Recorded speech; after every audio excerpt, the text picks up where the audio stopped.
Jabatan Menko Polhukam Mahfud MD menyebut Panji Pragiwaksono tidak bisa dihukum atas penampilannya di stand-up komedi Mens Rea. Mahfud menilai materi stand-up komedi berjudul Mens Rea milik komika Panji Pragiwaksono tidak bisa dipidana seiring dengan berlakunya Kitab Undang-Undang Hukum Pidana yang baru. Mahfud mengatakan, berdasarkan waktu peristiwa, Panji menyampaikan materi Mens Rea melalui tayangan di platform Netflix pada Desember 2025 dan baru ditayangkan pada Januari 2026. Panji Pragiwaksono ini tidak bisa dihukum. Tidak bisa dihukum, Tidak kan? bisa dihukum. Karena ketentuan ini dimuat di dalam KUHP baru yang berlaku sejak tanggal 2. Oh, karena waktunya Dia belum mengatakan berlaku. bulan Desember. Iya. Meskipun baru tayang sekarang lah ya, hari-hari ini gitu ya. Iya, tapi kan peristiwa pertamanya dia bilang kapan? Kalau ditayang besok tahun depan lagi, ya tetap peristiwanya itu akan dihitung kapan dia mengatakan itu. Kalau Panji tenang, Anda tidak akan dihukum. Tidak akan dihukum, Mas Panji. Tenang, nanti saya yang bela. Sementara itu, Saudara, Muhammadiyah dan NU sama-sama membantah telah melaporkan komika Panji Pragiwaksono ke polisi terkait penampilan stand-up komedi Mens Rea. Pengurus Besar Nahdlatul Ulama menegaskan laporan Angkatan Muda NU ke Polda Metro Jaya terhadap komedian tidak mengatasnamakan PBNU. Sementara itu, Ketua Lembaga Bantuan Hukum dan Advokasi Publik PP Muhammadiyah menegaskan Muhammadiyah tidak mengenal ataupun terafiliasi dengan Aliansi Muda Muhammadiyah yang melaporkan komika Panji Pragiwaksono ke polisi. Ia pun memastikan Muhammadiyah tidak pernah memberi sikap resmi mengenai stand-up komedi Panji Pragiwaksono bertajuk Mens Rea.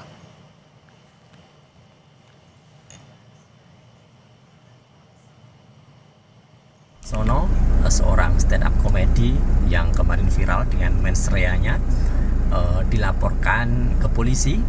Saya selaku Ketua Lembaga Bantuan Hukum dan Advokasi Publik Pimpinan Pusat Muhammadiyah menyatakan bahwa Muhammadiyah tidak pernah membuat sikap resmi untuk melaporkan yang bersangkutan. Jadi Muhammadiyah itu menerima kritik. Kalau itu memang benar kami jadikan alasan membangun, kalau tidak benar akan kami sampaikan klarifikasi. Jadi saya yang membidangi hukum di Persyarikatan Muhammadiyah menyatakan tidak pernah ada laporan polisi dari Muhammadiyah. Kalau di pemberitaan menyatakan dari Aliansi Muda Muhammadiyah, Muhammadiyah tidak mengenal organisasi itu. Dalam keterangan tertulis kepada Kompas TV, Ketua PBNU Ulil Absar Abdallah menegaskan laporan yang disampaikan oleh Rizky Abdul Rahman Wahid mewakili Angkatan Muda NU terhadap Panji ke polisi tidak mewakili sikap Nahdlatul Ulama. Ulil menyebut komunitas NU itu suka humor, jadi agak aneh kalau ada orang sedang mau humor dilaporkan ke aparat hukum. Santai saja menanggapi humor. Kita ini umatnya Gus Dur yang suka humor. Selamat malam atasan Presiden Republik Indonesia. Let's go. Apapun yang gua katakan, orang nggak bisa marah. Kan menurut keyakinan saya. Materi isi pertunjukan stand-up komedi Mens Rea Panji Pragiwaksono berujung laporan polisi. Komika Panji Pragiwaksono dilaporkan dua organisasi kemasyarakatan ke Polda Metro Jaya pada 7 Januari lalu. Pelapor mengatasnamakan Angkatan Muda Nahdlatul Ulama dan Aliansi Muda Muhammadiyah. Pelapor menyebut pernyataan Panji dalam show bertitel Mens Rea telah menimbulkan fitnah dan kegaduhan di ruang publik. Sahabat saudara Panji menyampaikan bahwa politik balas budi yang diberikan oleh NU dan Muhammadiyah dalam bentuk tambang. Nah, itu tentu sangat mencederai buat kita semua bahwa itu tidak terbukti secara fakta ketika NU dalam hal ini mendapatkan tambang atas jasa daripada ikut terlibat dalam politik praktis itu tadi atau pemilu sebelumnya. Laporan ini mendapat kritik dari komika dan sineas Ari Kriting yang menilai laporan soal isi materi Panji tak perlu dilakukan. Ari menyebut pernyataan Panji hanya sebuah gagasan yang disampaikan dalam pertunjukan. Ketersinggungan kita itu tidak selalu valid untuk menjadi sebuah landasan hukum untuk memperkarakan sesuatu gitu. Kontennya itu judulnya mens rea karena membahas kira-kira dalam hukum itu kebebasan berbicara itu sejauh mana. Dan menurut saya sih ini juga bagian dari ujian bahwa apakah statement dan hipotesanya Bang Panji itu benar adanya gitu. Menurutku nggak perlu lah, ini cuma gagasan, ini cuma sebuah komedi, sebuah pertunjukan, nggak perlu lah sampai sejauh itu menurutku ya. Dan ini sudah bisa menjadi presiden buruk sebenarnya malahan gitu, kayak kita setiap ada karya seni, setiap ada kritik kepada pemerintah, arahnya malah selalu ditempuh oleh jalur hukum. Pendapat serupa disampaikan Ketua PBHI Julius Ibrani yang bilang, berdasarkan KUHP dan KUHAP terbaru, pernyataan Panji di mens rea tidak bisa dipolisikan. Julius menilai, kritik harus tetap dibangun sebagai budaya berdemokrasi. Ada KUHAP dan KUHP yang baru, batasnya justru jelas di situ bahwa defamasi itu menyangkut personal bukan organisasional. Itu sudah salah. Artinya memang tidak perlu direspon oleh kepolisian. Yang perlu adalah justru membangun wacana kritik kepada anak-anak muda, bukan hanya di tengah NU, Muhammadiyah, lembaga apapun itu, agar kita terbiasa dengan berdemokrasi dan tahu konteks dari demokrasi itu adalah salah satunya melucu dan berkomedi tentang situasi negeri dan tidak membawa ini pada ranah kriminal atau pidana. Stand up comedy show Mens Rea Panji Pragiwaksono menjadi viral di media sosial dan menjadi sorotan usai tayang di platform tontonan berbayar Netflix. Dalam penampilannya, Panji membahas soal peristiwa politik hingga kondisi demokrasi. Tim Liputan Kompas TV.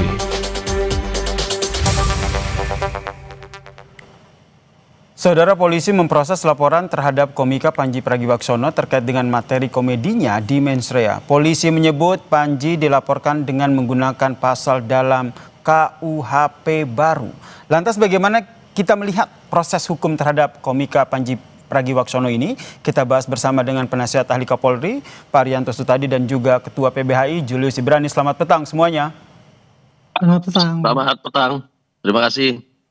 Saya ke Pak Arianto dulu. Pak Arianto, kalau kita lihat nih banyak pihak yang juga menyebutkan bahwa sebenarnya tidak bisa gitu diproses kasusnya Panji Pragiwaksono ini dengan KUHP baru. Kalau menurut Anda ini nanti langkah yang diambil polisi seperti apa? Kalau saya, ya polisi pasti menerima laporan polisi, kemudian akan melakukan penyelidikan.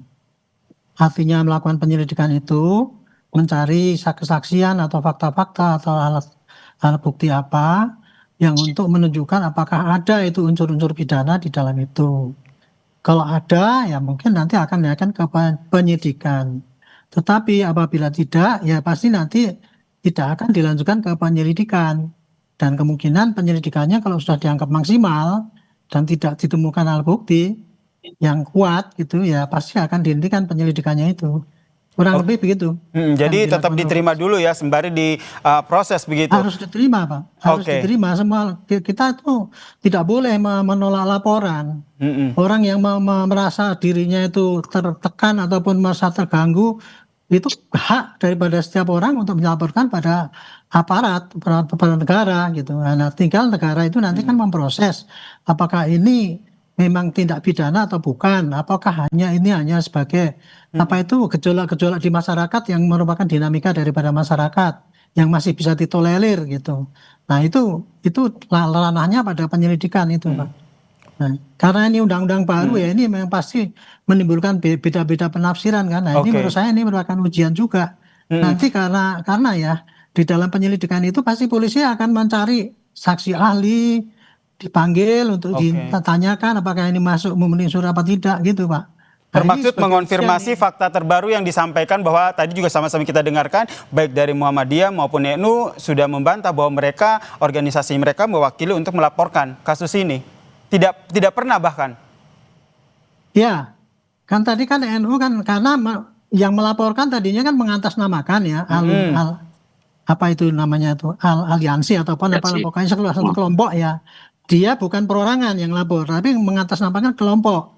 Jadi itu saya kira kalau dia mengatasnamakan kelompok, yang tersinggung kan kelompok ini, yang terprovokasi juga kelompok gitu. Meskipun kelompok itu tidak diakui oleh kelompok besar NU maupun Muhammadiyah. Tetapi sekarang negara kita kan negara bebas itu ya. Kita mau 2 orang, 3 orang bikin aliansi ya banyak, nggak diadili. Tapi polisi tetap mempertimbangkan legal standing dari pelapor ini. Saya kira ya polisi hanya akan menampung saja, Pak. Hanya akan menampung ya. Dia ini berapa orang, 1 orang mengatasnamakan gitu ya. Nah ini mengatasnamakan kelompok ini nanti polisi juga akan tanya pada saksi ahli. Pak, penafsiran itu bukan polisi sendiri yang menafsirkan gitu. Kurang lebih begitu Pak, objektivitas daripada polisi di dalam menanggapi laporan itu. Baik, saya ke Bang Julius. Layak nggak polisi menerima laporan seperti ini? Ataupun melanjutkan proses laporan ini? Ya, jadi gini Yasir, kalau pertanyaannya apakah polisi menerima laporan, memang sudah kewajiban itu ada di undang-undang menerima laporan. Cuma memaknai menerima laporan ini untuk menindaklanjuti lebih jauh tentu tidak. Kenapa? Kalau dengan demikian polisi sedang melanggar konstitusi sendiri, sekaligus melanggar hak konstitusional. Jadi menariknya adalah pertama, ketika pasal-pasal tentang penghinaan tetap ada di KUHP, dia menegaskan ini adalah delik aduan yang sifatnya personal. Sedangkan materi yang disampaikan Panji adalah komedi yang membahas organisasi. Gitu. Jadi udah 2 hal yang berbeda gitu ya. Dan ketika membahas isu seperti tambang dengan politik balas budi segala macam, ini sebetulnya adalah pemberitaan yang sudah beredar berbulan-bulan lamanya dan telah menjadi opini publik. Bahkan di kubu NU sendiri mengakui terjadi konflik karena tambang dan menjadi islah. Jadi nggak ada yang hoax di situ, nggak ada yang salah di situ, tidak ada ketersinggungan di situ, dan mereka sendiri sudah mengatakan ada konflik dan islah. Gitu. Nah, kalau untuk penanganan lebih lanjut, kami pikir satu tadi pertanyaan Yasir soal legal standing atau kedudukan hukum daripada para pelapor itu tentu itu sangat-sangat tidak tepat karena si pelapor bukan pihak yang dapat mewakili keorganisasian dari NU itu sendiri, itu satu.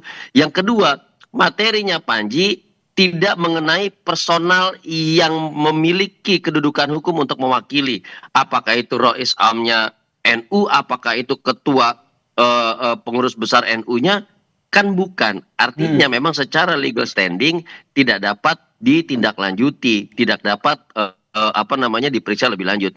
Kalau saya lebih menarik begini, apakah kemudian nanti akan ada penyelidikan atau tidak terkait dengan laporan yang disampaikan? Oke, itu satu hal memang tanggung jawab juga dengan polisi. Tapi perlu ada penegasan dari pihak kepolisian bahwa kontekstualisasi dari materi yang dilaporkan adalah komedi yang berbayar.